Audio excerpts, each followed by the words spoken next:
Donc 1 Roi chapitre 18, du verset 30 au verset 39. Comme je disais, nous parlons du rétablissement de l'autel par l'adoration, ou l'adoration par le rétablissement de l'autel. Je lis la parole. Élie dit alors à tout le peuple, approchez-vous de moi. Tout le peuple s'approcha de lui. Et Élie rétablit l'autel de l'Éternel qui avait été renversé. Il prit 12 pierres d'après le nombre des tribus des fils de Jacob. Alors l'Éternel avait dit, Israël sera ton nom. Et il bâtit avec ces pierres un autel au nom de l'Éternel. Il fit autour de l'autel un fossé de la capacité de 2 mesures de sémence. Il arrangea le bois, coupa le taureau par morceaux et le plaça sur le bois. Puis il dit, remplissez d'eau 4 cruches et versez-les sur l'holocauste et sur le bois. Il dit, faites-le une seconde fois, et ils le firent une seconde fois.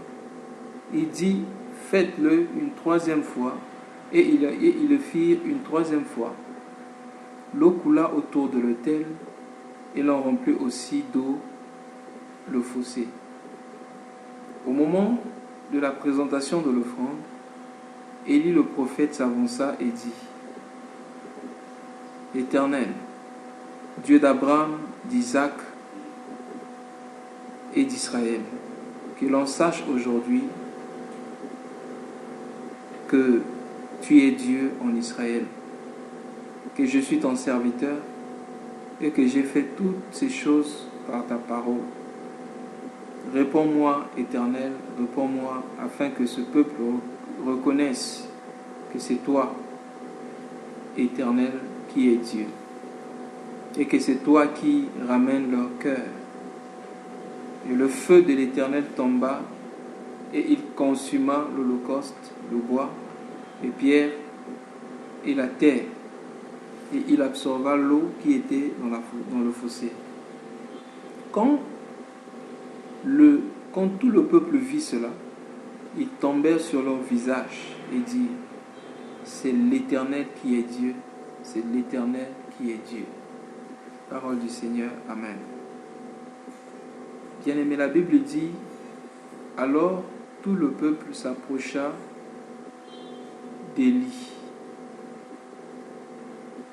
Élie dit à tout le peuple, approchez-vous de moi. Et tout le peuple s'approcha d'Élie. Lorsque le peuple s'approcha d'Élie, la Bible dit qu'Élie rétablit l'autel de l'Éternel qui avait été renversé. C'est très important. Donc l'autel de l'Éternel existait, mais à un moment donné, l'autel de l'Éternel fut renversé à cause de certainement l'adoration des autres dieux, certainement l'adoration de Baal et des Astartés. Des Baal et des Astartés. Et la Bible dit qu'avant de rétablir l'autel, Élie a demandé à ce que le peuple puisse s'approcher de lui. Donc ça veut dire que la première des choses qu'il fallait faire, c'était de s'approcher d'Élie. C'était de s'approcher d'Élie. Donc lorsque le peuple s'est approché d'Élie, c'est ainsi que finalement le feu est tombé du ciel. Donc si le peuple ne s'était pas approché d'Élie, certainement bien aimé dans le Seigneur, on ne sait pas ce qui allait se passer. Mais il a fallu que le peuple s'approche d'abord d'Élie afin qu'Élie commence à rétablir l'autel. En effet, si Élie avait demandé au peuple de s'approcher de lui, c'est parce qu'en effet, le peuple, le rétablissement de l'autel, c'était un enseignement. Donc, pour comprendre le mystère du rétablissement de l'autel, il fallait que le peuple s'approche d'abord d'Élie. C'est très important. Voilà pourquoi, lorsque le Seigneur Jésus-Christ est venu, la Bible dit dans Marc chapitre 3, du verset 13 au verset 15, qu'après avoir prié, Jésus monta sur la montagne, il choisit ce qu'il voulut. La Bible dit qu'il en établit 12 pour les avoir avec lui, ensuite pour les envoyer prêcher. Donc, le principe ici est d'abord de s'approcher de celui que Dieu a donné la parole, afin de comprendre la parole. Donc, si le peuple ne s'était pas approché, le peuple allait voir le rétablissement de l'autel de loin, le peuple n'allait pas comprendre le mystère qui se passait autour du rétablissement de l'autel. Et la Bible dit qu'en rétablissant l'autel, la première des choses qu'Élie avait placées, c'était les 12 pierres. Et les 12 pierres représentent les 12 tribus d'Israël, car la Bible dit Israël sera ton nom. Comme Jacob avait 12 fils, voilà pourquoi Élie avait pris 12 pierres. Et ensuite, Élie va prendre les 12 pierres, va placer sur l'autel. Après les 12 pierres, Élie va creuser, la Bible dit, un fossé de la capacité de 2 mesures de semences. Et quand nous voyons déjà, bien aimé, les 2 mesures de semences, bien aimé, c'est toujours équilibré. Parce que la Bible dit dans Isaïe chapitre 8, verset 20, à la loi et au témoignage.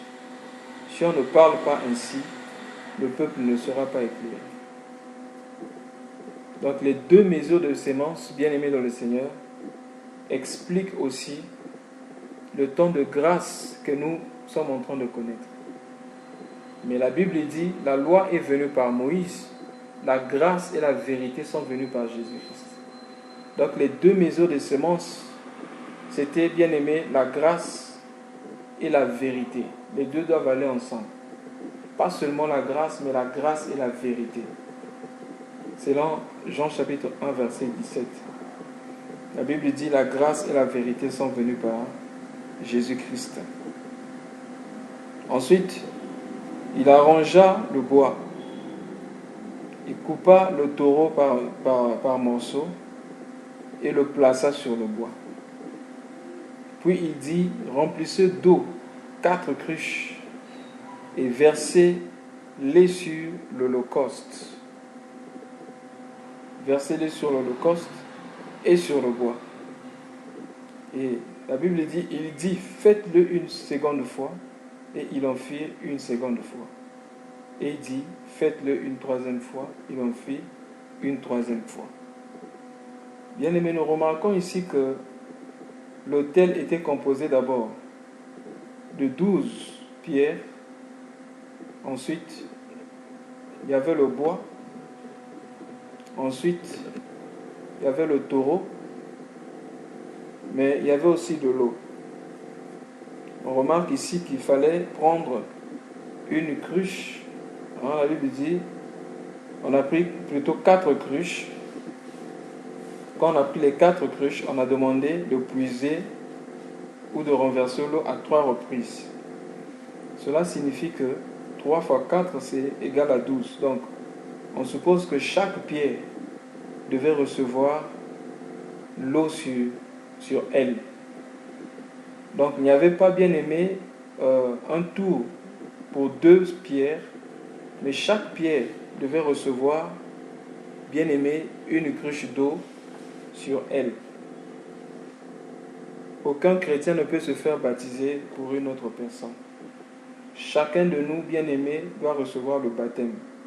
Parce que la Bible dit, comme des pierres vivantes, nous devons nous réunir pour former une maison sainte pour offrir des victimes spirituelles à Dieu. Nous sommes des pierres vivantes. Et chacun de nous doit recevoir, bien aimé, le baptême. On ne peut pas recevoir le baptême pour l'autre, mais chacun de nous doit recevoir le baptême d'eau.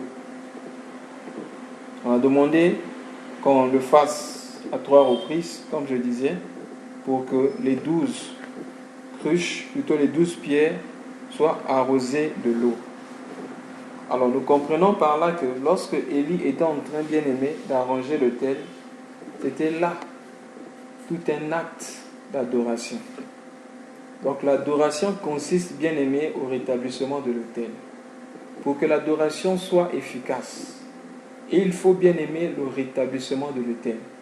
Nous remarquons ici que Élie avait bâti cet autel au nom de l'Éternel. Or, lorsque nous lisons dans Genèse, chapitre 24, chapitre 4, vers les derniers versets, on dit qu'Adam avait encore connu Ève et il y eut un enfant qui s'appelait Seth. Et Ève dit que Dieu a remplacé, on va lire ça, c'est dans Genèse chapitre 2, que Dieu a remplacé celui qui était parti, c'est-à-dire Abel. Genèse chapitre 4, le verset 25 au verset 26. La Bible dit, Adam connut encore sa femme. Elle enfanta un fils et l'appela du nom de Seth. Car, dit-elle, Dieu m'a donné un autre fils à la place d'Abel, que Caïn a tué. Seth eut aussi un fils et l'appela du nom d'Enoch. C'est alors qu'on commença à invoquer le nom de l'Éternel. N'oublions pas, bien aimé dans le Seigneur, on dit qu'il y a ici quelqu'un qui parle plus qu'Abel. Donc, Caïn qui a tué son frère, Abel peut représenter Israël qui a tué son frère Jésus-Christ. Mais l'adoration a commencé lorsque le Seigneur a été glorifié à la descente du Saint-Esprit. C'est en ce moment-là qu'on a commencé à adorer, que l'adoration a commencé. Nous pouvons comprendre cela lorsque Jésus a parlé à la femme samaritaine. Il dit, l'heure vient et elle est déjà venue. Ça ne sera ni sur cette montagne, ni à Jérusalem que vous adorez, parce que vous adorez ce que vous ne connaissez pas. Il dit, le salut vient des Juifs, mais l'heure vient où ça sera en esprit et en vérité. Il est en train de parler de l'ère du Saint-Esprit.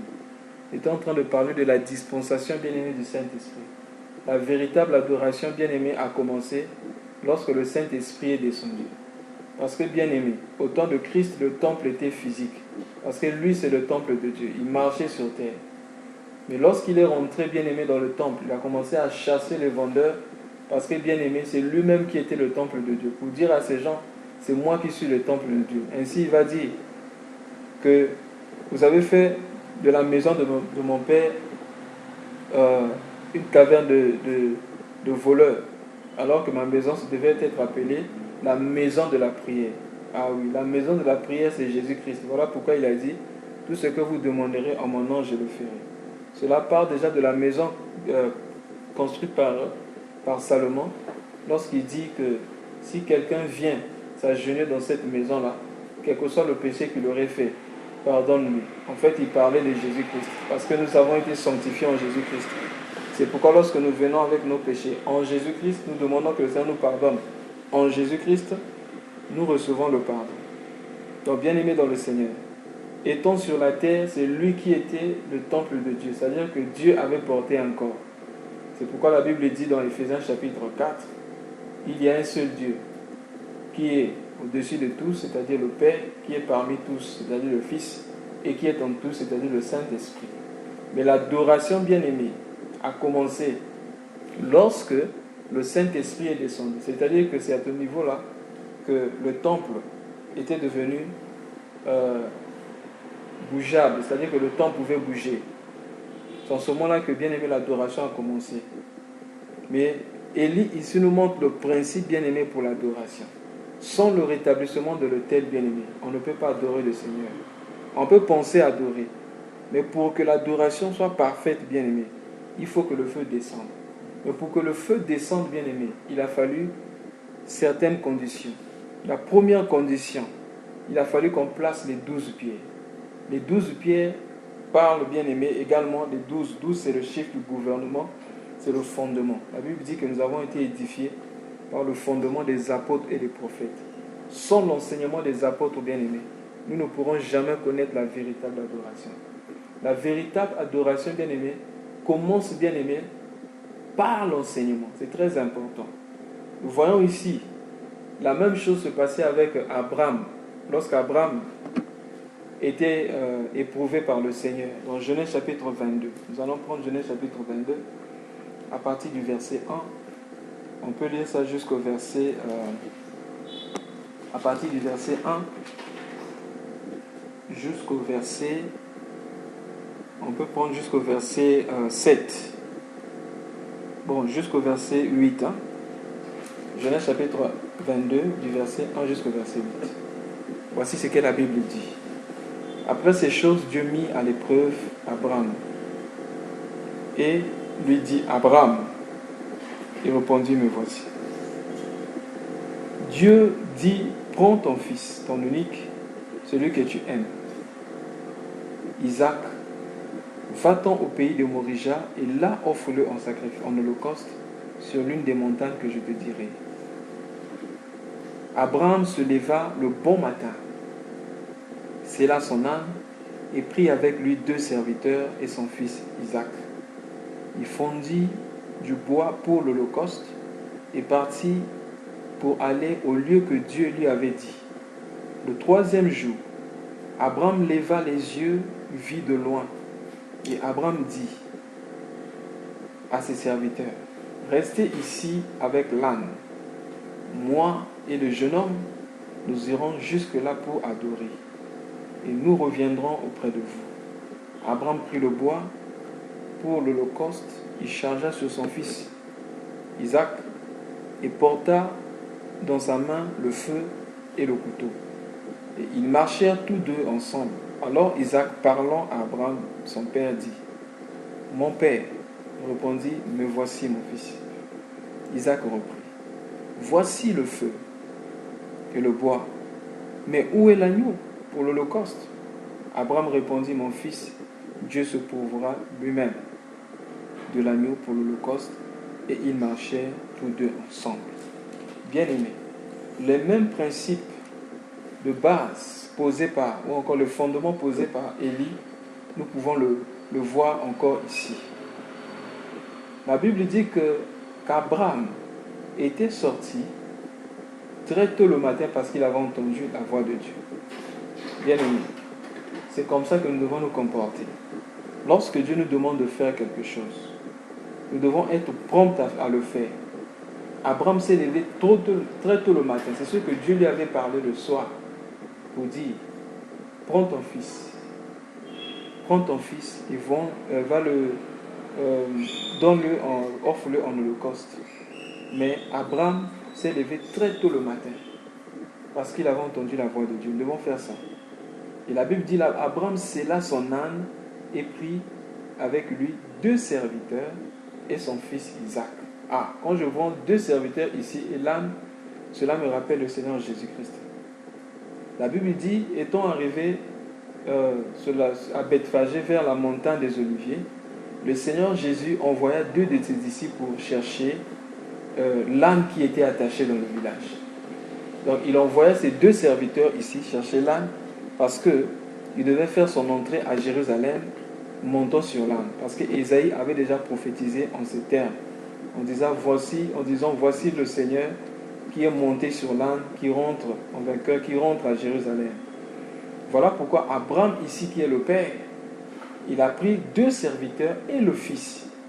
C'est sûr qu'il avait placé, bien aimé, le fils sur l'âne, comme le Seigneur Jésus-Christ était monté sur l'âne. Ah, lorsque nous voyons dans l'ombre ici, nous comprenons bien que le Seigneur Jésus-Christ, en entrant à Jérusalem, il n'était pas seul, il était avec le Père.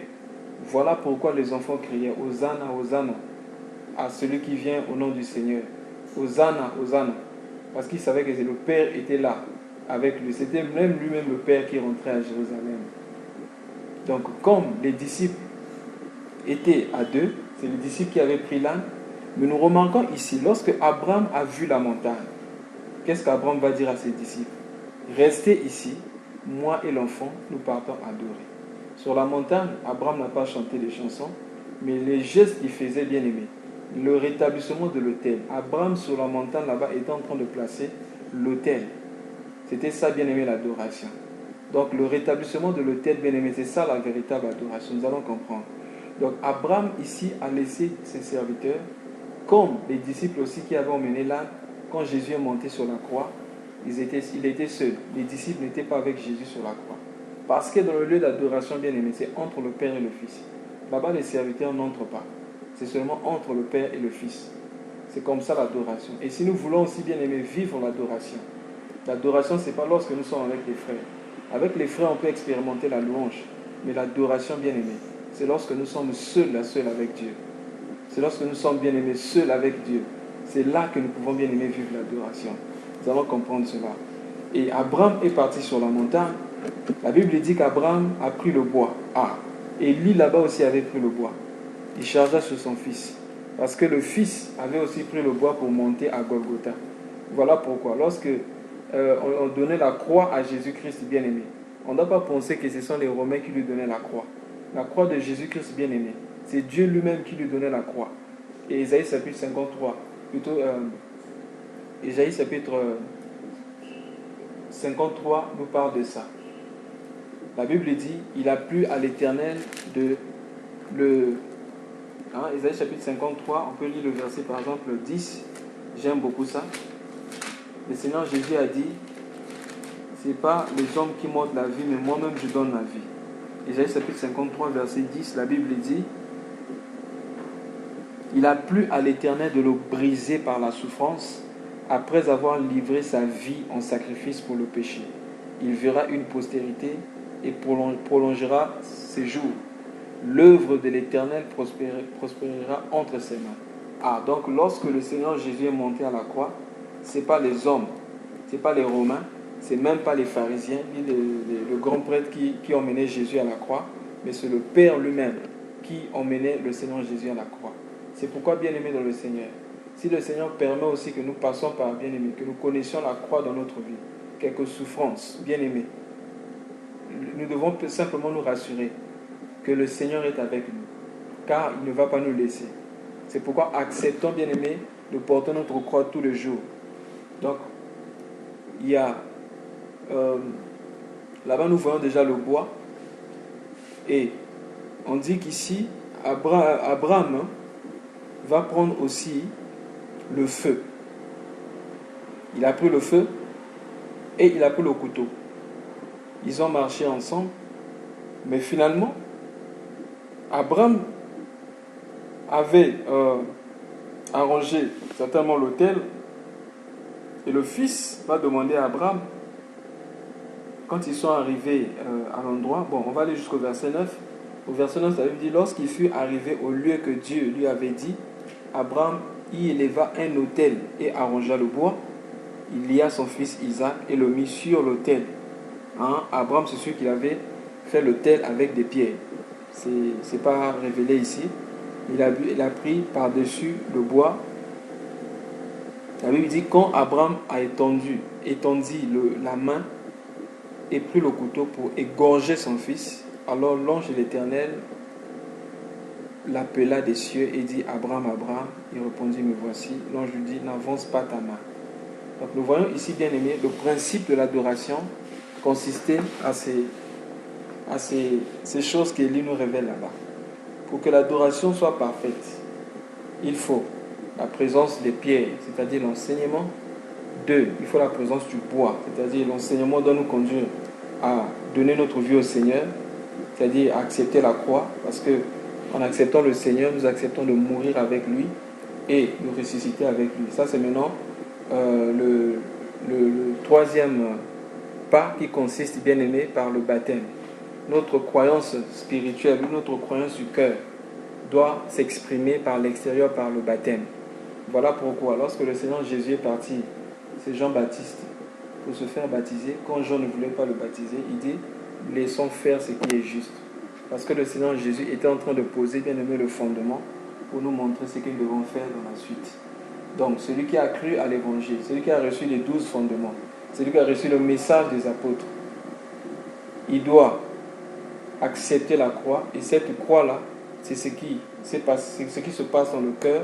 Et ce qui se passe dans le cœur doit être manifesté par le baptême physique, c'est-à-dire le baptême d'eau.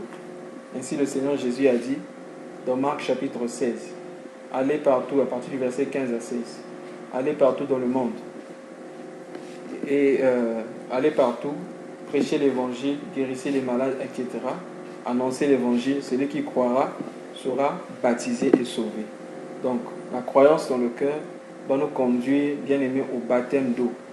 Parce que lorsque nous acceptons le baptême, nous confessons devant les esprits et nous confessons devant les âmes que nous acceptons de mourir avec le Seigneur Jésus-Christ et de ressusciter aussi avec lui.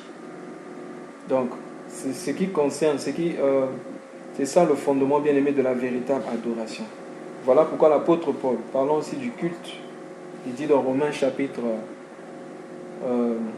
12, le premier verset, il dit « Je vous exhorte par les compassions de Dieu à offrir vos corps comme un sacrifice vivant. » Et l'apôtre Paul dit « Cela sera de votre part un culte raisonnable. » Ou encore « Cela sera de votre part l'adoration. » C'est ça, bien aimé. Quand on parle du culte, l'adoration, bien aimé, c'est lorsque nous nous donnons à Dieu comme un sacrifice vivant, saint et agréable à Dieu.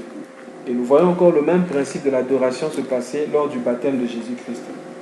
Or, Jésus s'est fait baptiser dans le Jourdain. Quand Jean baptisait les gens dans le Jourdain, c'était de façon stratégique. Parce que déjà dans le Jourdain, lorsqu'ils ont traversé le Jourdain, la Bible dit à Gilgal, Josué avait établi 12 pierres, comme les pierres de souvenir. Mais dans le Jourdain, il avait laissé 12 pierres qui étaient là cachées. Parce que sur les 12 pierres, l'agneau de Dieu devait venir se faire baptiser sur les 12 pierres. Or, lorsque Isaac a demandé, puisque l'adoration, Isaac avait compris que l'adoration, pour que l'adoration se passe convenablement, pour que l'adoration soit complète, il fallait la présence de l'animal, il fallait la présence des pierres, il fallait la présence du bois et la présence de l'eau. Abraham, ce jour-là, à Isaac va demander, mais où est l'agneau? Voici le feu, voici le bois, mais où est l'agneau? Et Abraham va dire à Isaac, le Seigneur pourvoira. Donc la question posée par Isaac, où est l'agneau, a été répondue par Jean-Baptiste dans Matthieu chapitre, je crois que c'est Matthieu chapitre 3.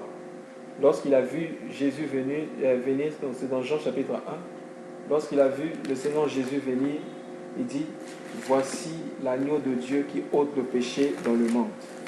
Donc la question posée par Isaac a eu sa réponse lorsque le Seigneur Jésus est venu dans le monde, lorsque le Seigneur Jésus est venu se faire baptiser.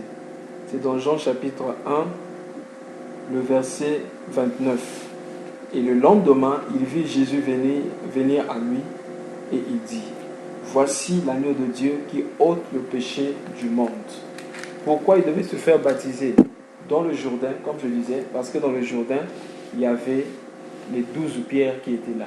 Et comme il y avait les 12 pierres, et l'agneau était présent, et l'eau du Jourdain représente les 4 cruches qu'on jetait pour que l'agneau soit mouillé, c'est-à-dire que c'est l'eau du baptême, automatiquement le feu devait descendre du ciel. Mais aujourd'hui, nous voulons le Saint-Esprit, mais nous ne voulons pas, bien aimé, obéir aux conditions. On peut recevoir l'imposition de main par l'homme de Dieu le plus grand du monde, l'évangéliste international. Si nous n'obéissons pas, bien aimé, au principe établi par Dieu, le principe de l'adoration, du rétablissement de l'autel, bien aimé, nous allons frapper à côté. Je bénis le Seigneur pour le message que le bien-aimé Paul nous a prêché les jours passés sur le rétablissement de l'autel. Le frère disait qu'il fallait d'abord détruire d'autres autels afin que Dieu établisse son autel. Il fallait détruire les autels de bas de notre cœur afin que Dieu établisse son autel dans notre vie. S'il y a encore d'autres autels, il n'y aura pas de place pour Dieu. C'est lorsqu'il n'y a pas des autels dans notre vie que l'autel de Dieu peut se placer dans notre vie. C'est très important, bien aimé. Donc, il fallait l'enseignement des apôtres, les 12 pierres de Jacob. Il fallait la présence de l'agneau, l'animal, Jésus-Christ.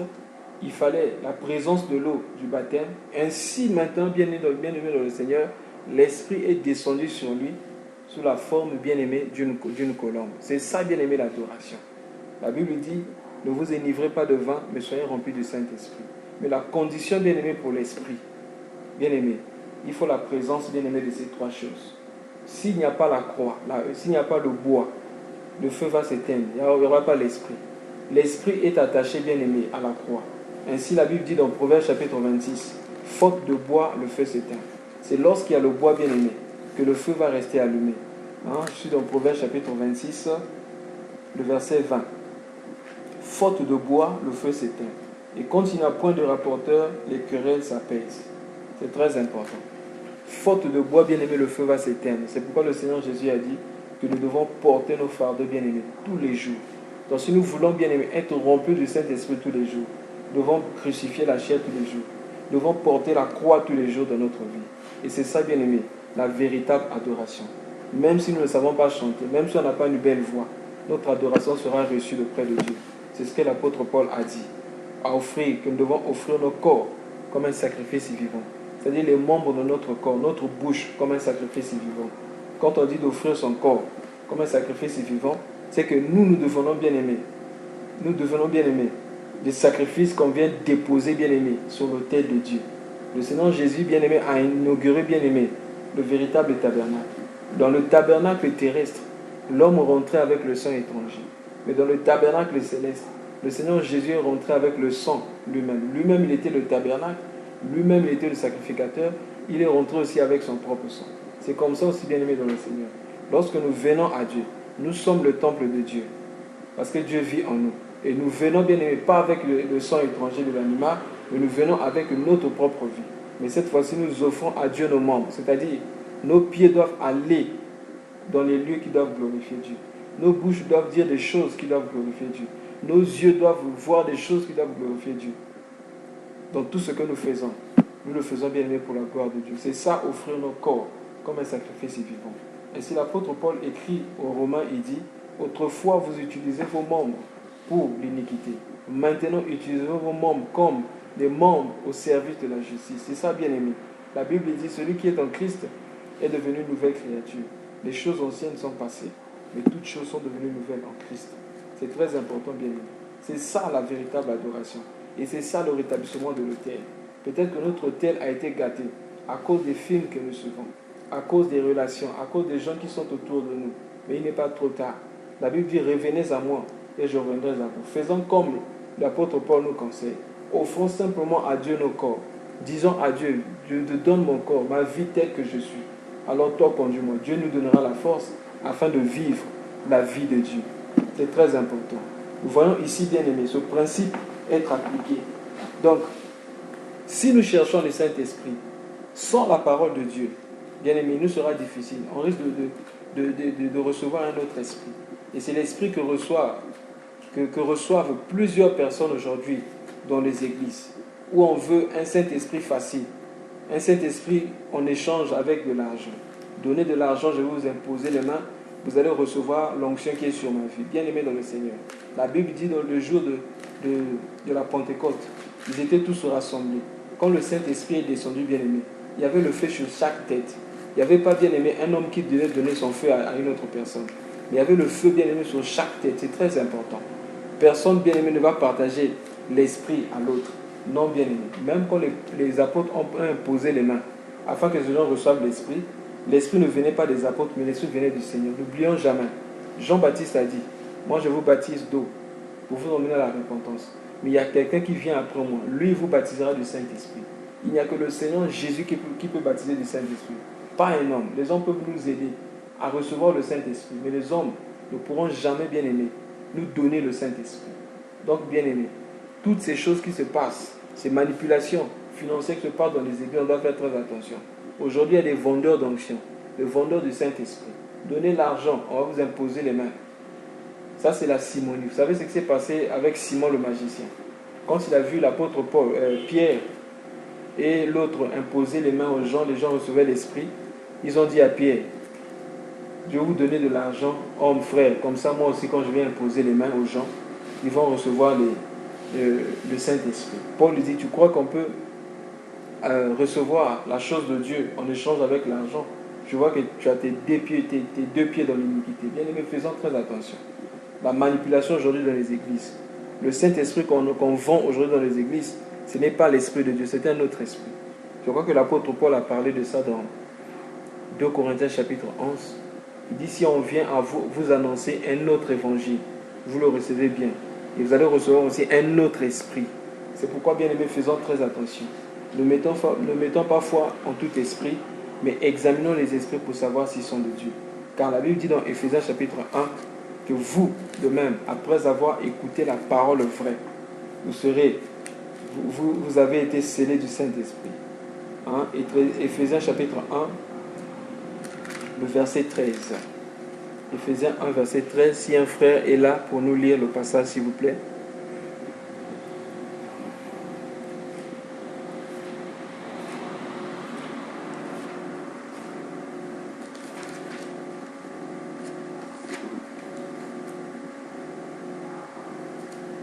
Lisons Éphésiens 1, verset 13.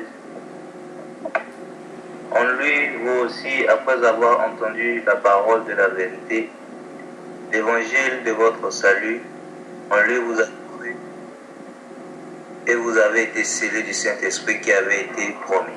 Amen. Amen. Bien-aimé, quelle est la condition pour recevoir le Saint-Esprit?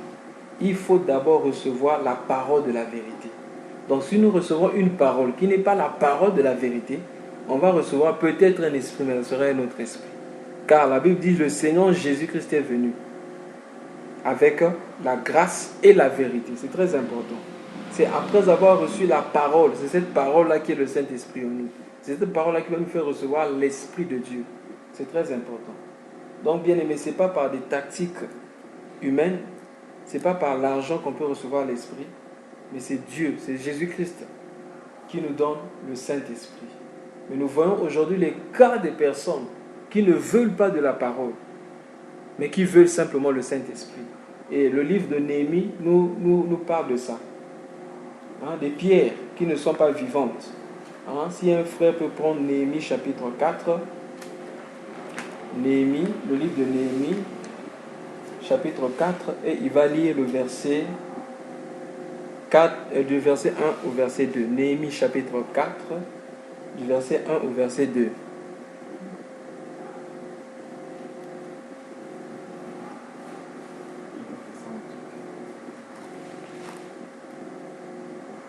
Lisons Néhémie 4, versets 1 à 2. Les écrits. Lorsque Sambala apprit que nous rebâtissions la muraille, il fut en colère et très irrité. Il se moqua des Juifs et dit devant ses frères et devant les soldats de Samarie, à quoi travaillent ces Juifs impuissants? Les laissera-t-on faire? Sacrifieront-ils? Vont-ils achever? Redonneront-ils vie à des pierres ensevelies sous des monceaux de poussière et consumées par le feu? Amen. Amen. Nous voyons ici quelque chose. Ce sont des pierres qui sont ensevelies sous des monceaux de poussière, mais c'est consumé par le feu. Et Sambala dit, est-ce qu'on peut redonner la vie à des pierres, à de telles pierres? Parce que dans le livre, dans le rétablissement de l'autel avec Élie, avant que le feu ne descende, Élie a commencé d'abord, bien aimé, par jeter de l'eau. Or, sous ces pierres-là, il y avait la poussière. La poussière, bien aimé, c'est l'image de la saleté, l'image de l'impureté. C'est ça l'erreur de l'Église actuelle. On ne veut pas se purifier, mais on veut recevoir le Saint-Esprit. Voilà pourquoi on reçoit un autre esprit. C'est un esprit qu'on n'appelle pas le Saint-Esprit, mais l'esprit du bruit. C'est un esprit qui ne nous conduit pas à la sainteté. Bien aimé, le Seigneur Jésus, en parlant du Saint-Esprit, il révèle le Saint-Esprit par plusieurs noms. Et lorsque nous lisons dans le livre d'Ésaïe chapitre 11, les 7 manifestations de l'Esprit, plusieurs noms sont donnés. L'Esprit de sagesse, l'Esprit de vérité. Plusieurs noms sont donnés. Mais pourquoi, bien aimé, en parlant du Saint-Esprit, le Seigneur Jésus insiste sur le caractère de sa sainteté? Parce que, bien aimé, c'est là, bien aimé, le rôle du Saint-Esprit. C'est là, bien aimé, la chose centrale dans ce que nous devons connaître du Saint-Esprit. Donc ici, nous voyons des pierres dans Néhémie, des pierres ensevelies sous des monceaux de poussière, mais consumées par le feu. Nous voyons ici qu'il y a quelque chose qui ne va pas. Voilà pourquoi on peut dire, redonneront-ils la vie à des pierres ainsi? Parce que pour que les pierres reviennent en vie, comme nous avons vu là-bas, il fallait que la pierre reçoive d'abord de l'eau. Quand on rétablit l'autel, il faut que la pierre reçoive de l'eau. L'eau, c'est la parole. La parole vient pour nettoyer l'endroit afin que le Saint-Esprit bien-aimé descende dans notre vie. Ainsi, avec le verset que nous venons de lire dans Ephésiens chapitre 1, verset 13, vous de même, après avoir écouté la parole vraie, vous avez été scellés du Saint-Esprit. Bien-aimé, c'est très important. Ne cherchons pas à courir vers l'Esprit, mais cherchons bien-aimé d'abord à recevoir la parole, à aimer la parole. Lorsque le Saint-Esprit bien-aimé voit la parole bien-aimée, là où il y a la parole, le Saint-Esprit sera toujours là. C'est très important. Sinon, nous allons recevoir, bien-aimé, un esprit superficiel, un esprit artificiel. C'est comme on peut placer deux fleurs. Une fleur en plastique, quelle que soit sa beauté bien-aimée dans le Seigneur, l'abeille ne viendra jamais se poser sur une fleur artificielle. Mais cependant, la fleur naturelle, même si la fleur naturelle bien-aimée n'a pas trop de beauté, mais à cause de la nature, parce que c'est naturel, l'abeille viendra se poser sur cette fleur-là. C'est comme ça aussi. Le Saint-Esprit ne vient pas sur des chrétiens artificiels, mais des chrétiens naturels, ceux qui sont lavés par l'eau du baptême, ceux qui sont lavés par la parole de Dieu. Donc voilà pourquoi pour le rétablissement de l'autel, il a fallu, bien aimer, la présence des pierres, mais il fallait aussi la présence de l'eau. Nous voyons ici aussi dans le livre des Actes des Apôtres, quand le Seigneur a dit aux apôtres, allez et attendez à Jérusalem jusqu'à ce que vous soyez revêtus de la puissance d'en haut. Les apôtres étaient là-bas, ils étaient en train de prier. Mais aussi longtemps que le fondement bien-aimé, l'autel n'était pas rebâti, le Saint-Esprit ne pouvait pas descendre. Nous remarquons ici que Actes chapitre 2, dans Actes chapitre 2, la descente du Saint-Esprit commence juste après ce qui s'est passé plus haut dans le chapitre 1. Qu'est-ce qui s'est passé dans le chapitre 1? En effet, eux, ils étaient rassemblés. Tout le temps où ces gens-là priaient, ils attendaient l'Esprit. Et nous lisons bien. Vous savez que certains étaient certainement fatigués. Parce que lorsque le Seigneur Jésus a été ressuscité, il y avait plus de 500 frères dans la foi. Et certainement le premier jour où ils ont entendu l'Esprit n'est pas venu. Certains sont partis. L'Esprit n'est pas venu. Les d'autres sont partis. Jusqu'à ce qu'il reste au nombre de 120. Ah, j'aime ça. 120, c'est 12 encore. Ils étaient au nombre de 12. 120, c'est 12. Ils étaient au nombre de 12 bien-aimés dans la chambre haute. C'est vrai qu'ils avaient rempli la condition des 12 pierres en étant au nombre de 120 dans la chambre haute. Mais il fallait aussi que les apôtres soient au nombre de 12, puisque Judas était déjà écarté. Ils étaient restés au nombre de 11. Et la Bible dit, ce jour-là, Pierre se leva au verset 15, au milieu des frères, Actes chapitre 1, verset 15. Le nombre de personnes réunies étant environ 120. Et il dit, mon frère, il fallait que s'accomplisse ce que le Saint-Esprit, dont l'Écriture a annoncé d'avance, par la bouche de David, au sujet de Judas, qui a été le guide de ceux qui ont saisi Jésus.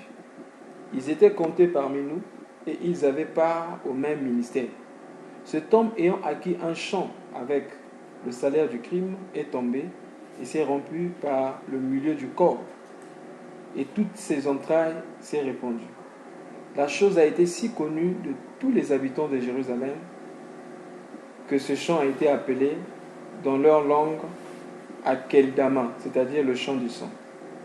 Or, il est écrit dans le livre des psaumes que sa demeure devienne déserte et que personne n'y habite. Qu'un autre prenne sa charge. Regardez bien, qu'un autre prenne sa charge. Il faut donc que, parmi ceux qui nous ont accompagnés, tout le temps avec le Seigneur Jésus, tout le temps que le Seigneur Jésus a vécu avec nous, depuis le baptême de Jean jusqu'au jour où il a été enlevé du milieu de nous, il y en ait un qui nous soit associé comme témoin de sa résurrection. Pourquoi? Ils étaient au nombre de 11. Ils ont rempli la condition par rapport au nombre 120. C'était bien, ils étaient au nombre de 120. 120, c'est 12. Mais les apôtres, il fallait que les apôtres soient au nombre de 12. Et la Bible dit, puis, ils présentèrent deux hommes, Joseph Barsabas, appelé Barsabas, surnommé Justice, et Matthias.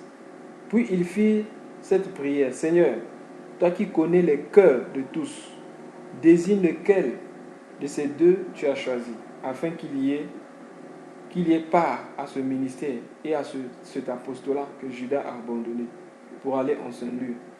Ils tirèrent au sort et le sort tomba sur Matthias qui fut associé aux 11. Alors, ça c'est le dernier verset qui introduit maintenant Actes chapitre 2. Et la Bible dit, le jour de la Pentecôte, verset 1, ils étaient tous assemblés au même lieu et tout à coup il vint un bruit au ciel. Je pense que s'ils étaient toujours restés au nombre de 11, s'il y avait toujours 11 apôtres, ils pouvaient attendre même 500 ans sans que le Saint-Esprit ne descende. Parce que, bien aimé, pour que le Saint-Esprit descende, il a fallu, bien aimé, que les 12 soient là. Il fallait que les 12 soient là. La présence des 12 a fait descendre, bien aimé, la puissance de Dieu. Il fallait que le chiffre 12, le chiffre du gouvernement, l'enseignement des apôtres et des prophètes, dès qu'on a vu le chiffre 12, aussitôt, bien aimé, l'Esprit est descendu pour que l'adoration commence. C'est très important. Et nous voyons aussi, nous avons vu par rapport au cas de Néhémie, au cas de Néhémie là-bas, que c'était des pierres qui avaient la poussière, mais brûlées par le feu. Mais même brûlées par le feu, ces pierres-là peuvent avoir l'occasion, bien aimé, de passer par les eaux du baptême. Et cela s'est passé dans la maison de Corneille, dans Actes chapitre 10. On dit que lorsque Pierre était en train de parler, dès que Pierre a touché la résurrection, il a touché la mort de Jésus, l'ensevelissement, aussitôt, bien aimé, l'Esprit est descendu sur ceux qui écoutaient Pierre. Et qu'est-ce que Pierre dit? À quoi bon allons-nous refuser l'eau du baptême à ceux qui ont reçu l'Esprit? Puisqu'ils ont reçu l'Esprit. Maintenant, pour que l'adoration soit complète, il faut que ces gens-là passent par le baptême. Donc, bien aimé dans le Seigneur, le baptême ne suffit pas. Le baptême ne suffit pas. Le baptême d'eau ne suffit pas. Il faut être baptisé du Saint-Esprit. Et le baptême du Saint-Esprit ne suffit pas. Il faut aussi être baptisé. Il faut aussi passer par le baptême d'eau. Ainsi, bien aimé, l'adoration, bien aimé, sera complète. Mais l'Église actuelle a besoin, bien aimé, d'un rétablissement de l'autel. Un rétablissement de l'autel, bien aimé, dans l'Église, afin que le véritable Saint-Esprit agisse. Ce n'est pas simplement le Saint-Esprit qui emmène seulement le bruit, mais le Saint-Esprit, bien aimé, au temps des apôtres, qui faisait que le cœur était touché. Où on pouvait voir des magiciens pleurer de leurs péchés, jeter les fétiches devant les gens. Où on pouvait voir des femmes, des prostituées pleurer, confesser leurs péchés devant les gens. C'est ça, bien aimé, le véritable Saint-Esprit. Quand l'apôtre Paul lui dit, je suis venu à vous, non pas avec des discours persuasifs de la sagesse, mais une démonstration de l'Esprit. Il est en train de parler, bien aimé, de la puissance de l'Évangile qui transforme les cœurs. Mais aujourd'hui, les gens vont à l'église et ils sortent comme ils étaient. Ils tombent, ils se relèvent, ils demeurent toujours pécheurs. Et on dit l'onction était là. Quand l'onction vient, bien aimé, la Bible dit l'onction vous enseignera toutes choses. Et le Saint-Esprit vous convaincra du péché. Quand le Saint-Esprit vient, c'est convaincre pour que l'homme se détourne du mal afin de rentrer, bien aimé, dans la présence de Dieu. Bien aimé, c'est très important de comprendre ces choses. Donc, bien aimé, l'adoration par le rétablissement de l'autel, c'est cette adoration-là, bien aimé, pour laquelle nous sommes appelés. Et cette adoration, nous pouvons le vivre que par la présence de ces choses présentées par Élie. Élie a présenté d'abord, il a rétabli l'autel comment? En mettant les 12 pierres qui représentent les 12 tribus de Jacob, qui représentent le fondement des apôtres et des prophètes, c'est-à-dire l'enseignement, la parole vraie, comme nous l'avons lu dans Éphésiens chapitre 1, verset 13. Ensuite, le bois qui représente la croix, nous devons porter notre croix tous les jours de notre vie. Et ensuite, l'eau qui représente la parole. Et ensuite, le feu qui était descendu, qui est l'image bien-aimée du Saint-Esprit. Ainsi, bien-aimé, le Seigneur Jésus a vécu ces choses aussi. Lui qui est l'agneau de Dieu, il est venu se placer dans le Jourdain parce qu'il y avait les 12 pierres de Jacob dans le Jourdain. Et lui-même, l'agneau était là. L'eau, c'est l'eau du baptême, l'eau du Jourdain. Et le Saint-Esprit, comme la quatrième exigence de Dieu, afin d'inaugurer, bien-aimé, l'ère de la véritable, bien-aimé, adoration. Et là, le Seigneur Jésus venait de rétablir l'autel. Ainsi, il pouvait dire, je ne suis pas venu pour abolir la loi, mais pour accomplir la loi, montrer le vrai sens de la loi.